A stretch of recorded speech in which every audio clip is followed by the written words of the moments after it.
These Santa Fe grand peppers here were looking really great, even just a few days ago when we did that garden tour video. But you can see now they are looking really, really rough. What's up, Lazy Dog fam? Hope everybody out there is having an amazing day.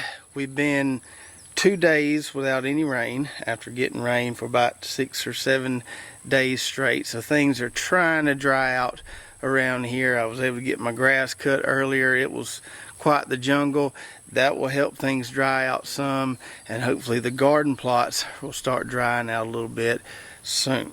So today what we're going to be talking about is what can happen if you get too much rain in a short amount of time, and how that can actually hurt your plants. And I'm going to show you some evidence of that, and then what you can do to kind of help resolve that issue. And then towards the end of the video, I got to show you something that just absolutely blows my mind. Something that just came up that we planted a long time ago. Now, as most of y'all know, we have really sandy soils where we live here in South Georgia. We don't have the red Georgia clay that you often hear about when people talk about our state. Our soils are really sandy. They usually drain really well, but there is such thing as too much rain down here, which can cause some problems. And here's a perfect example of those problems that too much rain can cause. These Santa Fe grand peppers here were looking really great, even just a few days ago when we did that garden tour video. But you can see now they are looking really rough. So what causes this to happen? One would think that after having a couple months of really dry weather, that the plants would be loving this renewed soil moisture state. However, when you get too much moisture, especially when you get a lot of hard rain, what it can do is kind of compact your soils, form a kind of crust over the top of the soil there, and it prevents any oxygen from getting those roots. So those roots become oxygen deprived, and the plants suffer as a result. So what happens when those roots are oxygen deprived is these leaves here kind of close up. They're protecting their stomata, trying not to transpire, and it just kind of shuts down a lot of the processes within the plants, and they can just end up dying. Now, in addition to the stomata, or those pores on the underside of the leaves closing, there's a lot of other things that can happen with the soil, with the plants, when the roots become kind of oxygen deprived. And I won't get into all the nitty-gritty details of it, but you can certainly do a deep dive with this if you want. I just went on my computer into Google and typed plants lack oxygen in wet soil, and there's all kind of good articles that come up that talk about all the different ramifications of having oxygen depleted or soil with too much moisture in it. So if you want to dig into that, go for it. There's a lot of interesting stuff out there, but for the sake of keeping things simple, we're just going to look at it from the aspect of we've got soil that's too wet, it's kind of crusted over, and we need to get some air to those roots. So we presented a problem. Now let's try to figure out a solution. And there's a couple solutions. We've got a quick solution we'll do in a little bit in one of our watermelon plots, but there's also a long-term solution as far as building your soil so that it drains better, so you're less likely to have these kind of issues. So this plot here where these peppers are struggling has a decent amount of compost in it. That compost has been tilled into the soil. You can kind of see some of those dark spots there. So it's still got a good bit of compost in it. But even with that compost in it, it can still get waterlogged, and these plants can suffer as a result because there's no oxygen getting to those roots. Now, if we contrast that with one of our no-till plots, we'll use this watermelon plot here, for example, where we have a pretty thick layer of compost on top of the native soil. 3-4 inches, maybe even 5 inches of compost in some spots. And we can see in this plot, if we look really close, we might see a few leaves that are suffering, but for the most part, these plants here still look pretty good. And I think that has all to do with this compost layer on top, which drains really well, probably breathes really well, doesn't crust over. And although we do have issues getting transplants going in this stuff because it's too dry, it really helps when we get too much rain. because the top of it drains really well. We don't get standing water in these, and the plants still look great as a result. Now, depending on the size of your garden, it may or may not be practical to add several inches of compost on the top of your native soil. If you have just a small garden plot, it's probably relatively practical. If you have a big garden plot, it's probably not very practical, especially if compost is very expensive in your area. It's certainly not practical for us with all 10 of our plots. It would take an insane amount of compost to pull it off. That's why we just have 3 plots like this and not all 10. Either way, I think the lesson to be learned here is that if we can have a lot of fine organic material on top of our soils, then we can reduce the damage done when we get too much rain. We have improved drainage, and also with the no-till plots, because we're not cultivating them, we probably have a lot of little channels down there in the soil from roots of previous, vegetable grow outs or cover crop grow outs that also aid in that drainage. And that's probably the case with this no-till plot right here. Although it looks like that cover crop is pretty much terminated, it was once really full and lush. This hasn't been tilled, it's just been mowed and kind of pecked at by the chickens there. So all that root structure is still in the soil. Should be lots of nice little channels there that has helped improve drainage. And we never saw any standing water in this plot like we did some of the others. So that's a great long-term solution. Building up your soil, increasing the organic matter in your soil, whether that be through adding a bunch of compost, doing a lot of cover cropping, increasing the organic matter, increasing those little channels in your soil is going to improve drainage and keep those roots from being oxygen starved when you get a lot of rain. That's the long-term solution. That's not going to give you a quick fix if you're like me right now and got plants that look like those pepper plants behind me.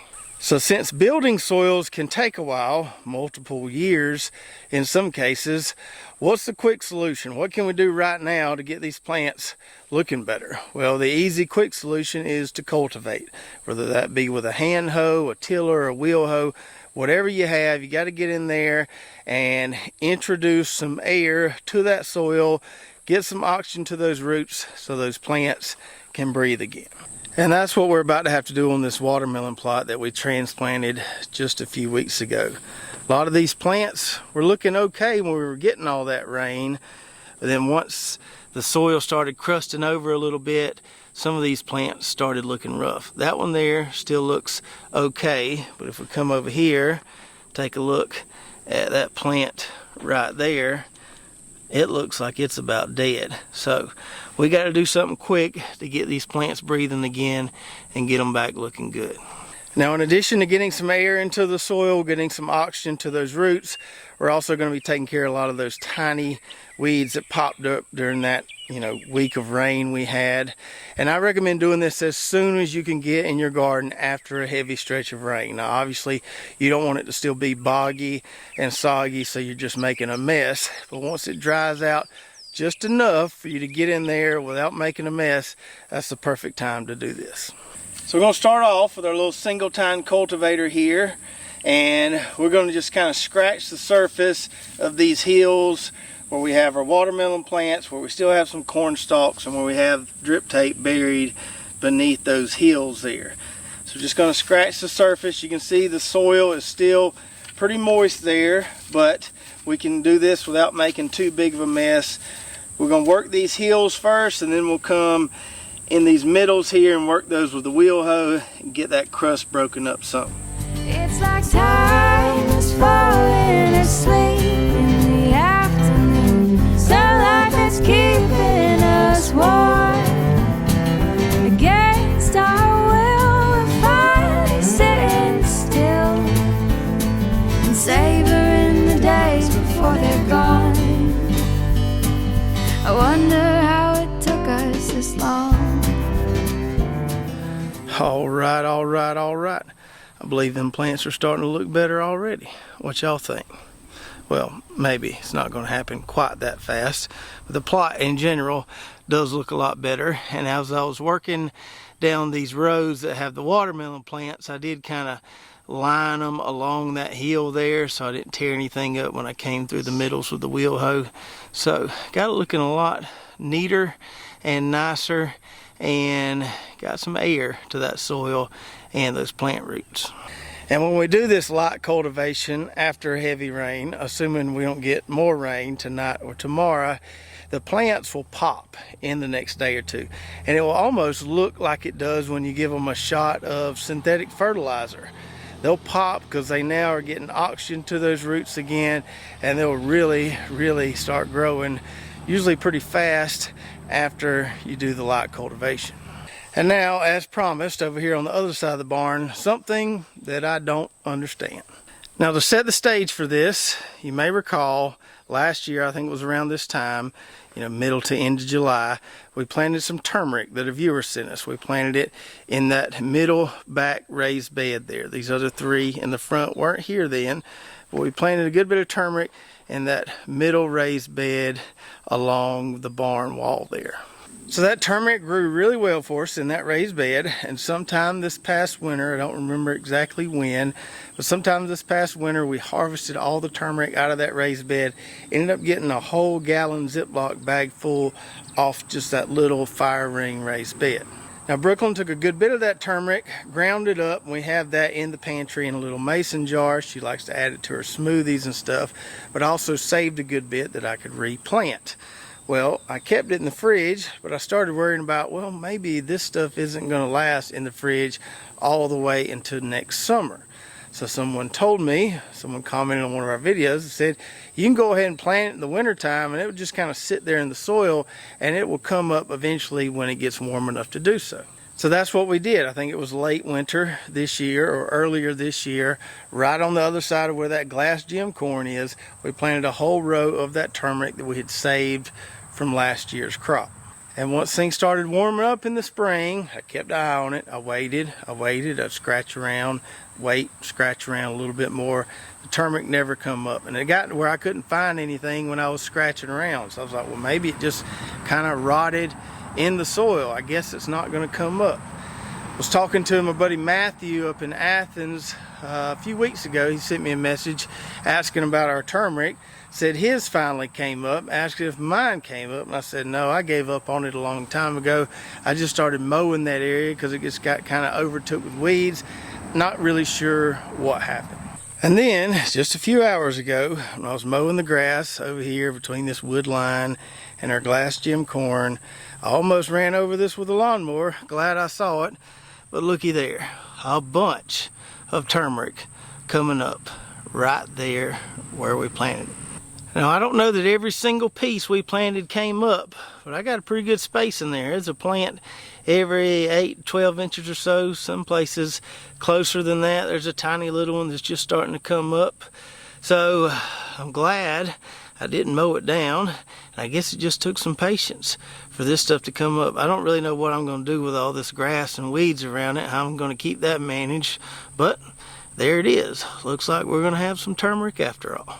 So what caused this turmeric to just decide to come up all of a sudden? Well, my guess would just be that it was the moisture. Now, in the spring, we had some rain, not a lot, but we had some rain, but maybe it just wasn't hot enough then for this stuff to want to, pop out of the ground and start growing. Maybe we needed some warmer weather and some moisture. So we had 2 months there, hardly no moisture at all, and this spot wasn't getting any water because that corn's on drip tape, that turmeric row's not on drip tape. And then once we started getting a bunch of water, then it said, hey, it's time to boogie. Or maybe down here in South Georgia, turmeric just likes growing between July and the end of the year. Maybe it doesn't like the first part of the year. I have no idea. We'll continue to do some testing with it, assuming we get a good harvest here. I'd like to see it come up earlier. I'd like to see the plants get as big as they can get before we start having some frost. But I'll take what I can get at this point. I'm just glad to see it up. So let me know in the comments below what you think about our super delayed turmeric crop here. Why did it take so long to come up? Was it lack of moisture or was it just timing? And if you've ever had any issues with plants struggling after a heavy rain due to lack of oxygen to those roots, let me know about that in the comments below. Maybe what you did short term to fix the problem and what you're doing long term to try to prevent it from happening again. If you're watching on YouTube, make sure to check out our affiliate links below. We've got a lot of great companies that we use in our gardens here at Lazy Dog Farm. Even got some coupon codes for some of those companies so you can take advantage of those discounts. Don't forget to go check out our website, lazydogfarm.com, where we've got hats, shirts, our garden blog, recipes, recommended products, all kind of good stuff over there. If you did enjoy this video, make sure to subscribe, hit that notification button, like, and share, and we'll see you next time right here at Lazy Dog Farm. Oh, farewell, by the beauty of your life.